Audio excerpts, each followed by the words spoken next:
So either you, someone you hired, or a combination of the two didn't put in enough effort into getting your home sold, and because of it, it expired. And you're still there in that same home that you wanted to sell because you wanted to move into a new home. So in this video, I'm gonna share with you 4 areas where I found people haven't put in enough effort when it comes to getting their home sold. Now, as a realtor with over 20 years of experience selling homes to people here in the greater Philadelphia area, I've seen a little bit of everything. So again, in this video, I'm gonna share with you some things that will hopefully help you get your home sold. But before we jump into any of that, just a little bit of house cleaning. I'm Chris Nelson, the team lead of the Nelson Home Group, helping buyers and sellers achieve their real estate dreams here in the greater Philadelphia area. Now, if this is your first time to the channel, welcome. Hopefully this video will help you. And if you have been here before, well then welcome back. Either way, if you haven't done so already, go ahead and hit that red button, mash that bell, and well, drop me a comment and let me know how I'm doing. So as I mentioned, I've been in the real estate industry here in the Philadelphia area for over 20 years and have helped a lot of buyers and sellers. And to be honest with you, there have been some times when, well, I actually didn't put in enough effort in getting the home sold and subsequently the listing expired, right? But I've learned from those mistakes, and because of those mistakes, well, I am that much of a better realtor today. So if you are thinking about selling your home, or maybe you tried to sell your home and it didn't sell, you were unsuccessful and you're still there, well, hopefully this video will help give you some ideas or maybe point out some areas where you just didn't put in enough effort. Now, the first thing that comes to mind, the first area where people usually don't put in enough effort is actually in the research. Now, if you're asking yourself, Chris, what is it that I need to research when it comes to selling my home? I'm not referring to all the legal jargon and documents that you're gonna need when it comes to selling your home. What I'm referring to when it comes to research is researching what's going on in the market when it comes to pricing. Now, it's very easy to evaluate maybe a neighboring home that's sold or maybe a home that's in the same market as yours, but you wanna go a step further and really take into consideration some of the differences between your home and some of the homes you're reviewing or researching. And some of the things you want to pay attention to would be size, condition, additional amenities such as maybe a pool or a large detached garage that might serve well for someone who is maybe an auto enthusiast or needs a little bit of flex space to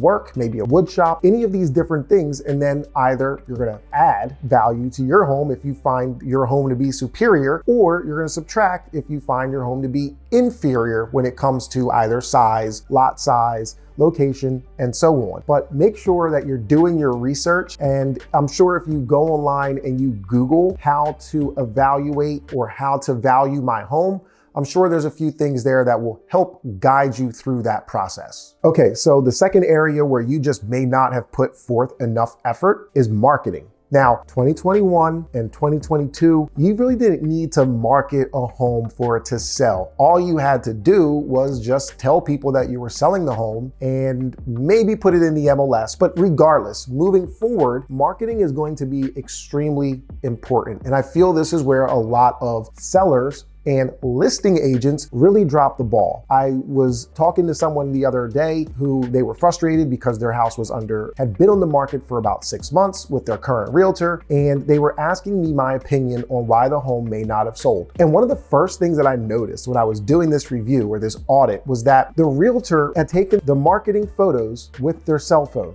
Right? Now, how did I know that? Well, it was quite easy to know that because I could see them in the mirror, right? So not only did they drop the ball by using a cell phone to take photos, they really dropped the ball, the listing agent themselves and the seller, by taking the photos themselves. This is a professional industry, and that's something that should be outsourced to someone who's a professional in that field. So you definitely want a professional photographer to take photos of your home, right? But let's take it a step further. When it comes to marketing, right, and getting that exposure, you want to make sure that there's something for everyone. I'm a video person, obviously. So if there's video there for me to look at, I'm going to gravitate towards that. Another thing to consider is virtual tours. Now, it's known, the National Association of Realtors put out a stat that homes with 360-degree tours on average are seen 50% more on these third-party websites, which I'm not going to name, there's a ton of them, when people are out there looking at real estate. So if you don't have a virtual tour, a 360-degree tour with your property, well, you're doing yourself a huge disservice when it comes to marketing. So make sure your marketing is on point for 2023. Number 3, all right, so now that your marketing is in place, we need to make sure that you're putting enough effort to get exposure, right? Having phenomenal marketing is great if people are gonna see it, right? The first thing that comes to mind is that old saying, if a tree were to fall in a forest and no one was around to hear it,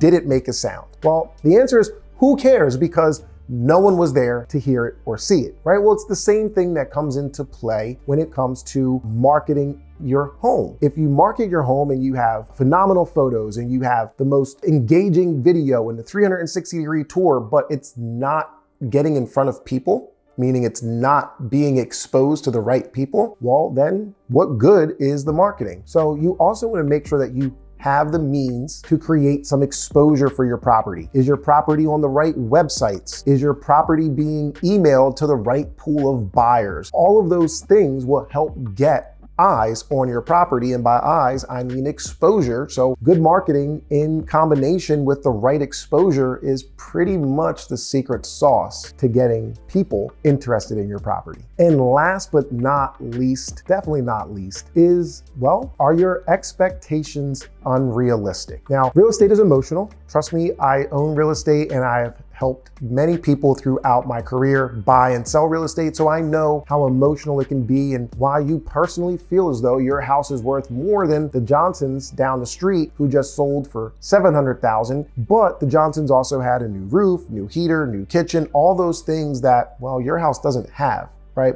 But the fact that your house is on the corner lot, either way, you need to make sure that your expectations are realistic. Not only does that come down to pricing, but that comes down to when your house is going to be shown, right? Are you thinking in your mind that you're only going to show your house on the weekends because it's not an inconvenience to you, or maybe it's only going to be shown Monday through Friday when you're at work? Well, that's a really crappy level of expectation. So make sure that your level of expectation is where it needs to be. And if you need help setting your level of expectation, well, then you should be relying on, ready for this? A realtor. Yeah, someone, a professional in this industry who can really help dial in all of the things that we just discussed. They can help you dial in your research or your pricing. They can help you dial in your marketing. They can help you dial in your exposure. And lastly, they can help you dial in your expectations. So there you have it. Those are some of the most common reasons homes don't sell and listings expire. And you're in your home or wherever you're watching this video at, trying to figure out where things derail. So hopefully some of this has been of value. Again, as usual, there is a seller guide as well as a buyer guide available to you. Link in the description. And as I mentioned earlier, hit that red button. It's not gonna bite you, it's not gonna hurt, I promise you. Just hit that red button if you haven't done so already. And if you have a moment,